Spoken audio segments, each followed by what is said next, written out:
My story today, just kind of want to share a quick this is my God, why have you forsaken me story, which is appropriate this week after Easter. And as I was sort of doing my research, there was one Bible verse that stood out to me. It was 1 Peter 4, verses 12 and 13. Beloved, do not be surprised by the fiery trial when it comes upon you to test you, as though something strange were happening to you.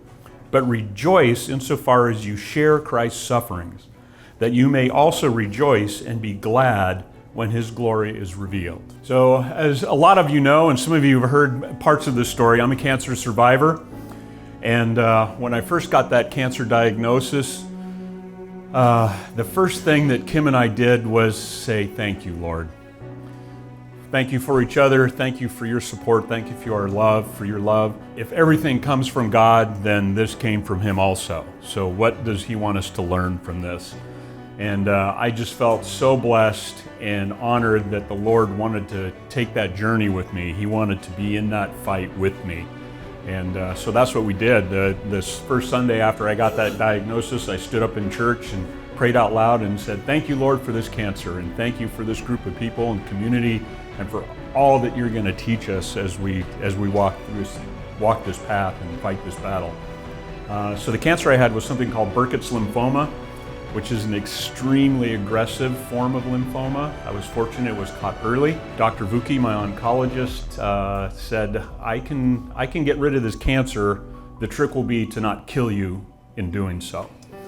So the chemo regimen I had was a little bit like if you had rats in your attic, and to get rid of them, you built a fire in your house and hope that the smoke drives the rats out, and then you put the fire out, hopefully before it burns down the house.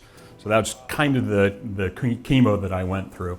So I was beat up pretty badly, but after my 7th round of chemo and almost a year of being in and out of the hospital most of that time, Dr. Vuki looked at me and said, I think you've had enough. That was on my 40th birthday, and so we went on about life, and I tried to get back to work, and about 6 months later, this is the part where the test came from the Lord. About 6 months later, January 5th, 2005, I was doing a follow-up appointment. I'd had a CAT scan and a PET scan and was going to meet Dr. Vuki for the follow-up. And she walked in the room and looked at me and said, this doesn't look good. I don't like it. The scans show that you've got tumors that are starting to appear. The only option for you now is a bone marrow transplant. We need to start right away. You need to start contacting your family. We need to find donors. This is going to be a rough go. So we'll start making appointments and we'll follow up next week. So oddly, Kim, my wife, wasn't with me that day. She almost always went with me, but she was home. So I went, got in my car. I was at Virginia Mason in Seattle. I'm driving home, I'm coming across I-90 and my phone rings and I pick it up and it was my daughter and I'm like, hey boo, what's up? And she's crying. She said, Daddy, Mommy's really sick, there's something wrong. She's laying on the floor in the bathroom, she's doubled over in pain, I don't know what to do. So I was like, well, I'll be home in a few minutes, just hold tight. So I get home and sure enough, there's Kim, doubled over, excruciating pain, crying, she can't move. So I call 911. Fire department's there in a few minutes. They load her in the ambulance, driving her back down to Virginia Mason in Seattle, the hospital I had just come from. I dropped Megan off at a neighbor friend's house, and I'm driving the other direction on 90. And now I'm not thinking about myself and my trials. I'm just worried about what in the world is going on with Kim. So I get to the hospital, in the parking lot, walking across the parking lot, kind of having my conversation with God, please help us, please let Kim be okay. My phone rings. I pick it up. Hello? Hey Rick, it's Bob. Oh, hey Bob, what's going on? Bob was my dad's business partner. Bob says, Rick, I'm really sorry to tell you this, but your dad just died. He was with your mom. She's at the hospital. We're going to pick her up. She's okay. We don't know exactly what happened, but they drove him to the ER and he didn't survive. So your mom's okay. We'll take care of her. So I hung up the phone and, okay, guess I'm going to go in and see what's going on with Kim. By then they had given her some sedatives. She was calmed down. she was going to be okay. They didn't know what was wrong yet, but she was safe and she was healthy and doing better. So I said, Kim, I got to go call Megan. So I walked outside and I just lost it. It was cold. It was rainy. Standing in the parking lot of the emergency room and just bawling, just crying, ugly cry, snot, slobber, just wailing. And I just was so angry at God at that moment. And I was just like, what more, that scene from My Cousin Vinny, how much more crap can you throw on me today? How much more do I have to put up with, Lord? And we had a bit of a conversation there. To call it a prayer is probably a stretch. It was me chewing out God for the day that He had given me.